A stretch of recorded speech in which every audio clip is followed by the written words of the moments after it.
Hey guys, Debt Slave here, and I gotta ask you a question. Like, are you a debt slave? And what is a debt slave? The reason I use that term is because I got a hero. My hero, and if you've seen any of my other videos, which you probably haven't, because I don't even get views in the double digits. So whatever. But my hero is John Adams, and he said there are two ways to enslave a nation. The first is by the sword, and the second is with debt. And we are, you must admit, we are quite a bit enslaved to a private bank. And if you research the Federal Reserve, you will realize they are not federal, and there are no reserves, and our currency is backed by nothing. Thank you, Nixon. And they are printing the shit out of it. So we are being enslaved. Our children are being enslaved with debt and unfunded liabilities. That term means welfare, healthcare, food stamps, people too lazy and too dumb to go and provide for themselves. And those of us who do go and provide for ourselves and our families are then taxed. Yet those unwilling or unable are not. So sooner or later, we run into a literal Ayn Rand type of situation where Atlas shrugs. Who's Atlas? I don't know who, if you know your history, if you know your literature, but Atlas is the mythological giant holding up the whole world. And Ayn Rand wrote a book called Atlas Shrugged, and in it she said in the future the dependent will outnumber the producers, those who work and produce, and they will vote themselves such rights that those of us who pay for those rights revolt, basically, peacefully, and we just stop producing. Like, why should I go make $1 million a year if my taxes are so high that I don't get any benefit out of it? That was her theory. We've not yet seen that come to fruition, but it's on the spectrum, the polarities of extreme. So where am I going with this, right? Like, well, this is the Debt Slave YouTube channel. Are you a debt slave? Do you even think a person could be enslaved by debt? Well, I got a question for you. Tell me one place on the planet that you, as a Homo sapien mammal, can go and live without having to pay a gang, an armed gang, which we call government. Where can you go without having to pay people for your right to live and produce enough food to support a family? The planet's getting smaller and smaller. There are no undiscovered areas. There are no undeveloped areas. If you want a plot of land, you're going to have to buy it. And if you're an American, once you've purchased that land, you have to pay rent to the state and the federal government, called property taxes, for that land. You are still not yet free. You're not even free at all, because you are then classified as a civilian. If you attempt to not pay, they will come with guns and make you pay, or kidnap you and put you in a cage. And they think that because they wear the special costumes that they're given, and they're just following their orders, like, just doing what I'm told. Wait, there were other people who were just doing what they were told. They did not apply logic and morality to their own actions. A bunch of people wrote a piece of paper that said, hey, we should kill some Jews. And then these other people who were getting paid said, well, it's a law. My job is to enforce the law. So I either do what I'm told or I won't get paid. And they ignore their own personal morality and put those people in train cars and put those people in oven and murdered them. And the whole time they were murdering millions, they pretended that it wasn't them doing it. I'm just doing my job. Well, you know what? No, you actually are enslaver when you do that. So what's an enslaver today? What you can wait, can you go fishing? Not without a license. Can you feed your family with fish?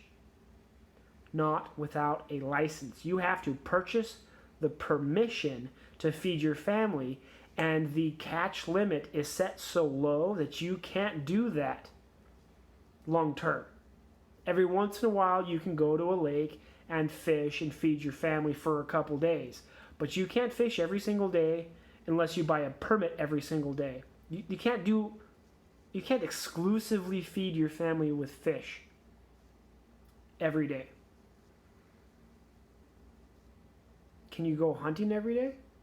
No, it's seasonal. Seasonal, just like fishing.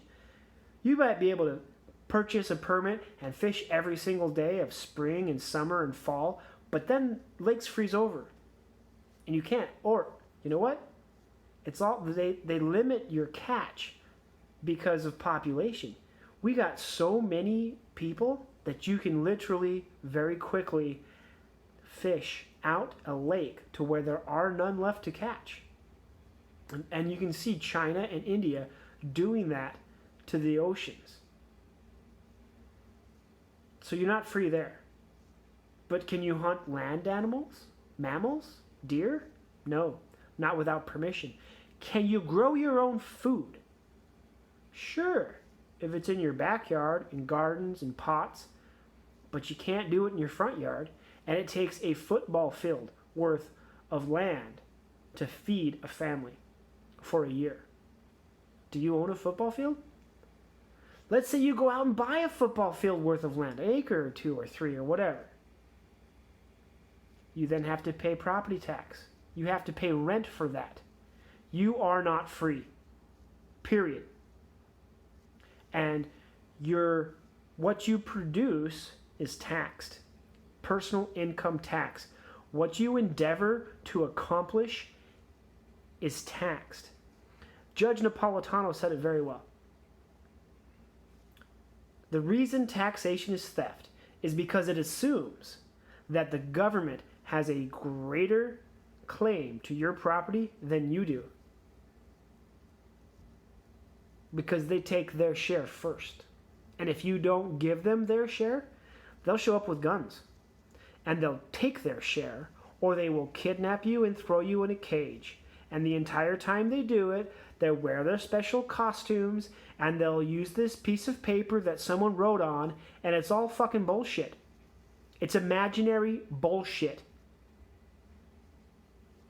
Debt slave, wake the fuck up. We revolted against the British government over a very minuscule tax on our tea import. Because taxation is the initiation of force. You're going to pay me, or I'm going to come to your house with guns and throw you in a fucking cage and destroy your life. And then your wife and your children will be destitute and have to scramble to support themselves. Because at that time, and even now, men were the main breadwinners. Winners. What? Why is it called that? Why isn't it called bread earners? It's breadwinners because it's a competition. And you know what happens every time the U.S. inflates their currency with $1.3 trillion omnibus bills that we can't pay? Thank you, fucking Trump, you backstabbing motherfucker. When we do that as the world's reserve currency, what happens to the little guy?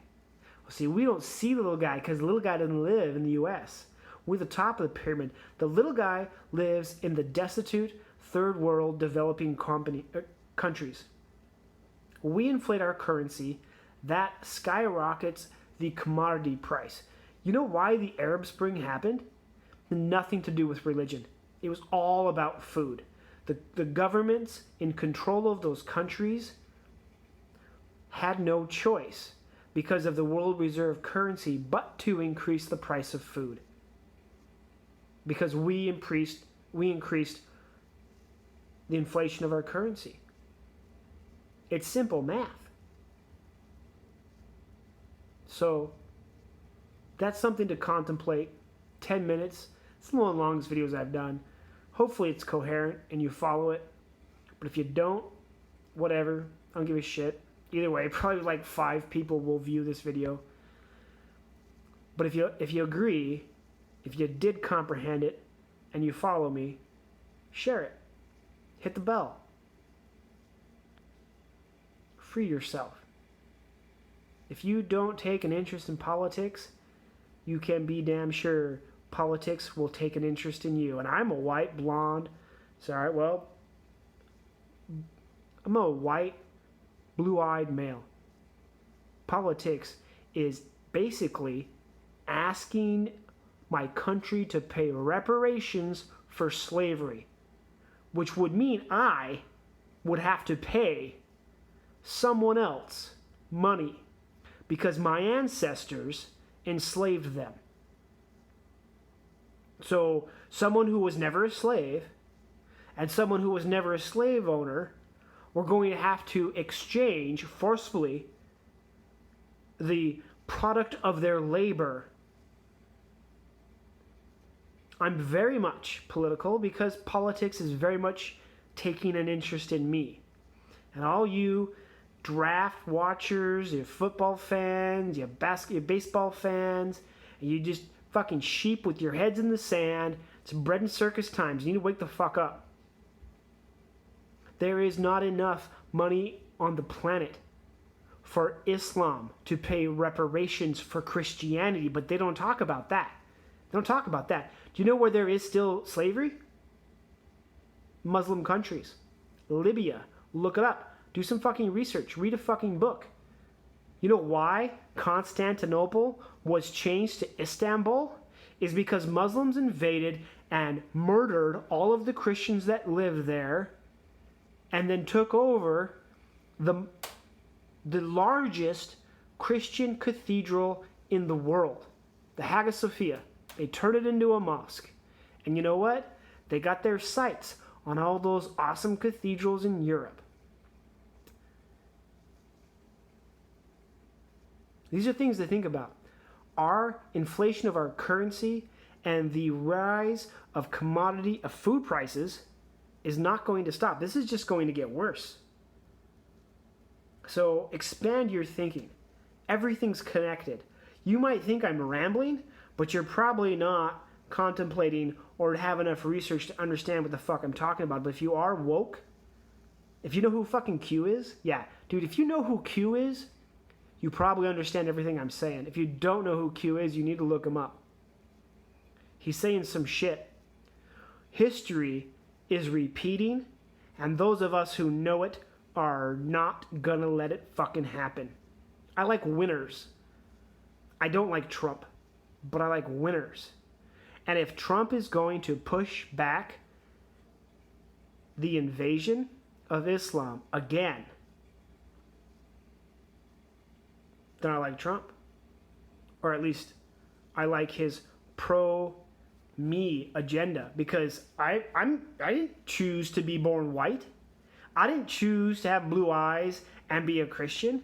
That's the culture I was born in. And there are people who want to kill me because of that. If he's going to defend me, then I'm going to support him. And so far he has shown that to be true. So I'm not a Trumper. But Q and Trump give me hope. So do what you got to do. Get some food storage, get some water storage, because shit may go down. And you need to be prepared. Are you prepared?